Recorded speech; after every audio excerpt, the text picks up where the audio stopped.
Paramashivoham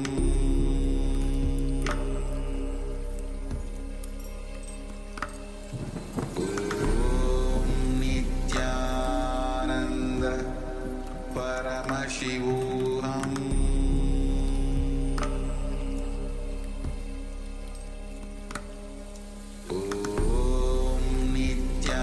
Nityananda Paramashivoham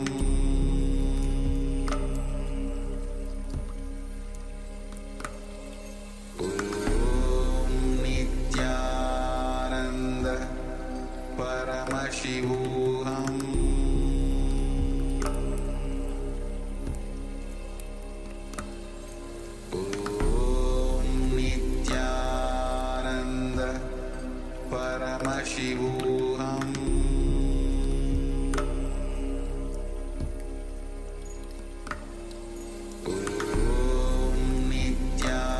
Nityananda Paramashivoham Nityananda Paramashivoham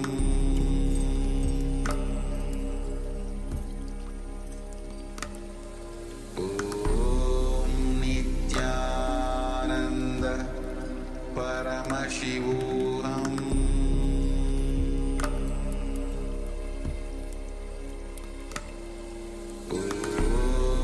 Nityananda Paramashivoham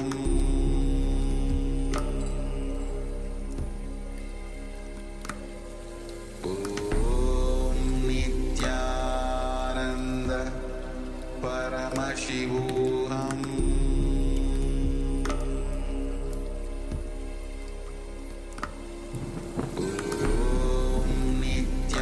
Nityananda Paramashivoham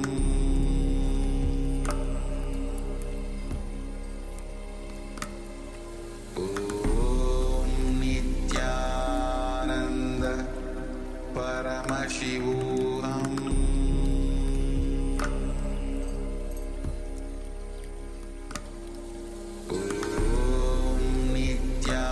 Nityananda Paramashivoham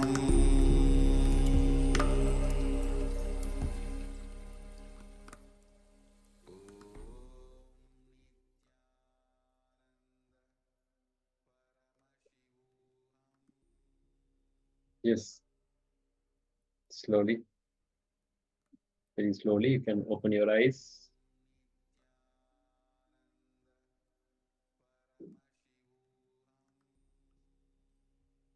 Now, with this space of oneness, with this third eye meditation, we'll enter into the power manifestation. This is going to be the power of third eye. You are going to manifest the power of decreasing the temperature of your partner's body. Please go ahead and select your partner. If you have a partner who is there physically, then that's good. If you don't have a partner, you can select the partner remotely. You can ask any of the Zoom participants also to be a partner for you for this power manifestation. Let's take a moment and get the partner.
I bless you all. Let you all open all your three eyes manifest the powers of Mahasadashiva. Om Nityananda Paramashivoham. Om Nityananda Paramashivoham. Om Nityananda Paramashivoham.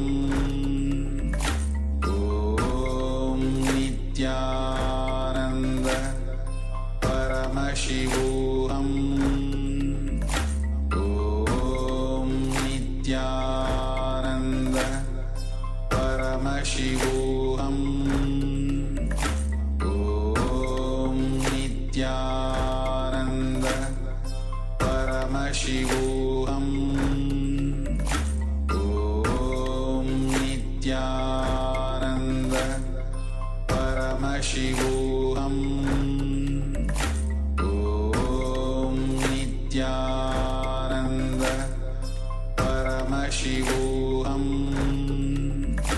Om Nityananda Paramashivoham. Om Nityananda Paramashivoham.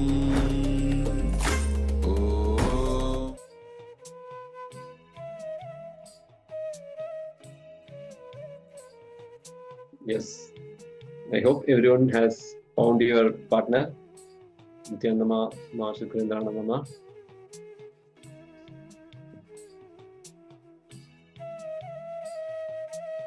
Yes.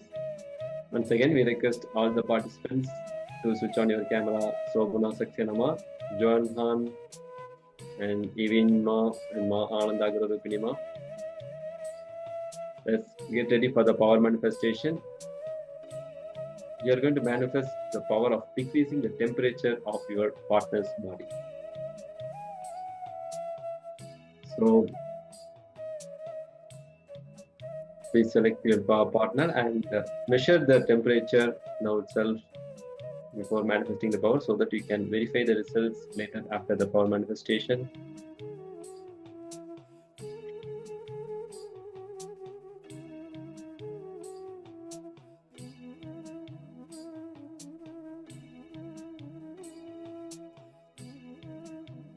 Okay, now let's get ready for the power manifestation.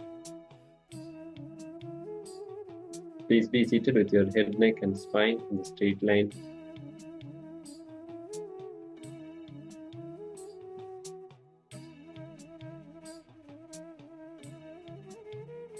Bring your awareness between the eyebrows.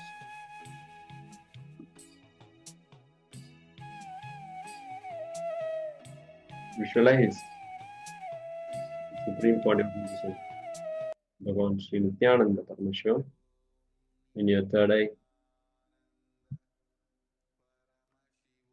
and with the space of oneness, declare the change of temperature in your partner's body, and keep chanting the Mahavakya. Om Nityananda Paramashivoham. Om Nityananda Paramashivoham. Let's keep chanting the Mahavakya. Let's start the power manifestation.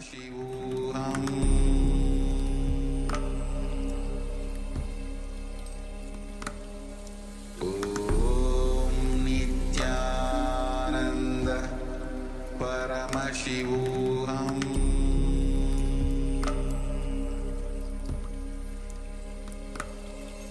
Om Nityananda Paramashivoham.